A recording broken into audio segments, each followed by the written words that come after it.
ಇಂಗ್ಲೆಂಡ್ನಲ್ಲಿ ಕನ್ನಡಿಗರು ಬಹಳ ಜನ ಇದ್ದಾರೆ. ಅವರ ಜೊತೆ ಒಡನಾಟ. ನಾನು ಮ್ಯಾಂಚೆಸ್ಟರಿಗೆ ಹೋದಾಗ ಅಲ್ಲಿನ ಒಂದು ಯೂನಿವರ್ಸಿಟಿ ನೋಡಬೇಕು ಅಂತ ನಾನು ಅವ್ರನ್ನ ಕೇಳ್ತಾ ಇದ್ದೆ. ಅವ್ರು ನಂಗೊಂದು ವ್ಯವಸ್ಥೆ ಮಾಡಿಕೊಟ್ರು. ಯೂನಿವರ್ಸಿಟಿ ನೋಡೋದು ಅಷ್ಟೇ ಅಲ್ಲದೆ ಇಲ್ಲಿನ ಯೂನಿವರ್ಸಿಟಿಯ ಇಂಡಿಯನ್ ವಿಭಾಗದ ಮುಖ್ಯಸ್ಥರು ನಿಮ್ಗೆ ಯೂನಿವರ್ಸಿಟಿ ಪೂರ್ತಿ ತೋರಿಸ್ತಾರೆ, ಅವರೇ ನಿಮ್ಮನ್ನು ಕರ್ಕೊಂಡು ಹೋಗ್ತಾರೆ, ನಾವು ಯಾರು ಇರಲ್ಲ ಅಂತಂದ್ರು.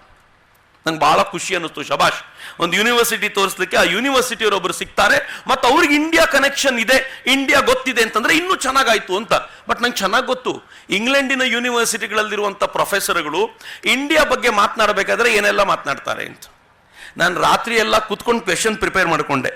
ಮೊದಲನೇ ಪ್ರಶ್ನೆ, ಆಗೆಲ್ಲ ಬಹಳ ಸುದ್ದಿ ಇತ್ತಲ್ಲ, ಇಂಡಿಯಾದಲ್ಲಿ ರೇಪ್ ಬಹಳ ಆಗತ್ತೆ, ಇಂಡಿಯಾ ಏನು ಮಾಡ್ತಿದೆ. ಮೊದಲನೇ ಪ್ರಶ್ನೆ, ನಾನು ಏನೇನು ಉತ್ತರ ಕೊಡಬೇಕು ಅಂತ ಪಾಯಿಂಟ್ ನೋಟ್ ಡೌನ್ ಮಾಡಿಕೊಂಡೆ. ಒಂದು 8-10 ಪ್ರಶ್ನೆ ಹೀಗೆ ಭಾರತದ ಬಗ್ಗೆ ಇರುವ ನೆಗೆಟಿವ್ನೆಲ್ಲ ರೆಡಿ ಮಾಡಿಕೊಂಡು ಇಂತಿಂಥ ಪ್ರಶ್ನೆ ಅವ್ರು ಕೇಳ್ತಾರೆ, ಇದಕ್ಕೆ ಉತ್ತರ ಕೊಡಬೇಕು ಅಂತ ಪ್ರಿಪೇರ್ ಆಗಿ ಏನು ಕೇಳಿದ್ರು ಇಂಡಿಯಾನ ಇವತ್ತು ಸಮರ್ಥಿಸ್ಕೊಳ್ಬೇಕು ಅಂತ ನಾನು ಪಟ್ಟಾಗಿ ಕೂತೆ. ಮಧ್ಯಾಹ್ನ ಊಟಕ್ಕೆ ಅವರೇ ಆರ್ಡರ್ ಮಾಡಿದ್ರು, ಒಂದು ಇಂಡಿಯನ್ ರೆಸ್ಟೋರೆಂಟು. ಅಲ್ಲಿ ಊಟ ಮಾಡಬೇಕಾದ್ರೆ ಅವ್ರು ಮಾತಾಡ್ತಾ ಮೊದಲನೇ ಪ್ರಶ್ನೆ, ಐ ವಾಸ್ ಎಕ್ಸ್ಪೆಕ್ಟಿಂಗ್ ಇದೇ ಪ್ರಶ್ನೆ ಕೇಳ್ತಾರಲ್ಲ ಅಂತ. ಅವ್ರ ಮೊದಲನೇ ಪ್ರಶ್ನೆ, ಚಕ್ರವರ್ತಿ ಐ ಹ್ಯಾವ್ ಎ ಕ್ವೆಶನ್ ಅಂದ್ರು.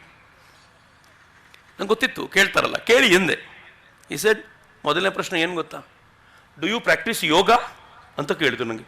ಔಟ್ ಆಫ್ ಸಿಲೆಬಸ್, ನಾನು ಪ್ರಿಪೇರ್ ಮಾಡ್ಕೊಂಡಿರೋ ಲಿಸ್ಟಲ್ಲಿ ಇರಲೇ ಇಲ್ಲ ಡು ಯು ಪ್ರಾಕ್ಟೀಸ್ ಯೋಗ ಅಂತ. ನಾನು ತಕ್ಷಣ ಶಾಕ್ ಆಗಿ ಅವ್ರಿಗೆ ಹೇಳಿದೆ, ಎಸ್ ಐ ಡು. ಇಷ್ಟಕ್ಕೆ ಮುಗಿಲಿಲ್ಲ, ಮುಂದಿನ ಪ್ರಶ್ನೆ ಕೇಳಿದ್ರು, which all asanas you do, ಯಾವ್ಯಾವ ಆಸನ ಮಾಡ್ತೀಯ. ನನಗೆ ಊಟ ಒಳಗೆ ಹೋಗ್ತಿಲ್ಲ, ನಂಗೆ ಶಾಕ್ ಆಯ್ತು. ಒಂದ್ಸಲ ನಾನು ಪ್ರತಿನಿತ್ಯ ಮಾಡುವಂತ ಒಂದು 7-8 ಹೇಳಿದ್ರೆ ಎಷ್ಟು ಖುಷಿ ಆಗ್ಬಿಡ್ತಾ ಮನುಷ್ಯನಿಗೆ ಅಂದ್ರೆ, ಎಸ್ ನಾನು ಇವೆಲ್ಲ ಮಾಡ್ತೀನಿ, ಇನ್ನೊಂದು 4 ಜಾಸ್ತಿ ಮಾಡ್ತೀನಿ ಅಂತ ಇನ್ನೊಂದು 4 ಹೆಸರು ಹೇಳಿದ. ಇಡೀ ಡಿಸ್ಕಷನ್ ದಿಕ್ಕೇ ಬೇರೆ ಆಗೋಯ್ತು. ಅವ್ನು ನಂಗೆ ಮಾತಾಡ್ತಾ ಕೇಳಿದೆ, ನಾನು ಕೇಳಿದೆ ಇದು ಎಲ್ಲಿಂದ ಶುರು ಆಯ್ತು ನಿಮಗೆ. ಏನಿಲ್ಲ, ನಂದು ಇಂಡಿಯನ್ ಡಿಪಾರ್ಟ್ಮೆಂಟ್ ಅಲ್ಲ, ಅದಕ್ಕೆ ಇಂಟರ್ನ್ಯಾಷನಲ್ ಯೋಗ ಡೇ ಬಂದಾಗ ಎಲ್ಲರೂ ಬಂದು ನಮ್ಮ ದುಂಬಾಲ್ ಬಿದ್ರು, ಇಂಡಿಯನ್ ಡಿಪಾರ್ಟ್ಮೆಂಟ್ ಅವ್ರು ಯೋಗ ಡೇ ಮಾಡಲೇಬೇಕು ಅಂತ. ಆಗ ನಾನು ಸ್ವಲ್ಪ ಯೋಗ ಬಗ್ಗೆ ತಿಳ್ಕೊಂಡೆ. ಯೋಗ ಬಗ್ಗೆ ತಿಳ್ಕೊಂಡ್ಮೇಲೆ ಗೊತ್ತಾಯ್ತು, ಡಾಕ್ಟರ್ನ ಅವಾಯ್ಡ್ ಮಾಡಬೇಕು ಅಂದ್ರೆ ಯೋಗ ಬೆಟರ್ ಅಂತ. ಹಿಂಗಾಗಿ ನಾನಲ್ಲದೆ ನನ್ನ ಮನೆಯಲ್ಲೆಲ್ಲ ಯೋಗ ಪ್ರಾಕ್ಟೀಸ್ ಮಾಡ್ತೀವಿ.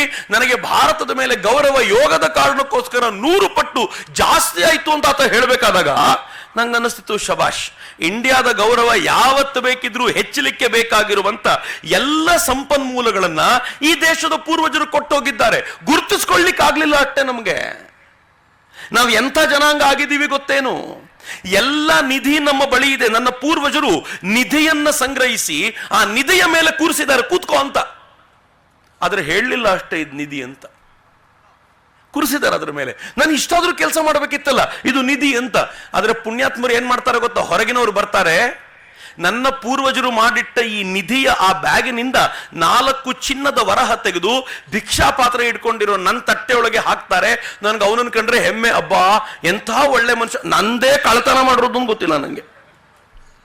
ನಾವು ಅಷ್ಟು ವೀಕ್ ಆಗಿದ್ದೀವಿ, ನಮ್ಮ ಸಾಮರ್ಥ್ಯ ಅಷ್ಟು ಕಳೆದು ಹೋಗಿದೆ. ಇಡೀ ಭಾರತದ ಈ ಚಿಂತನೆಯನ್ನ ಮತ್ತೆ ಜಗತ್ತಿಗೊಯ್ಯುವಂತ ಪ್ರಯತ್ನ ಆಗಬೇಕು. ಮಿತ್ರರೇ, ಪರಮಪೂಜ್ಯ ಸ್ವಾಮೀಜಿಯವರು ಕೊಟ್ಟಂತ ಕರಪತ್ರವನ್ನು ನೋಡ್ತಾ ಇದ್ದೆ ನಾನು. ಹೇಗೆ ಒಂದು ಕೆರೆಯ ನೀರನ್ನ ಸಮಾಜಕ್ಕೆ ಮುಟ್ಟಿಸಿ ಪ್ರತಿಯೊಬ್ಬರ ಮುಖದಲ್ಲೂ ಮಂದಹಾಸ ತರುವಂತ ಪ್ರಯತ್ನ ಮಾಡಲಾಯಿತು ಅಂತ.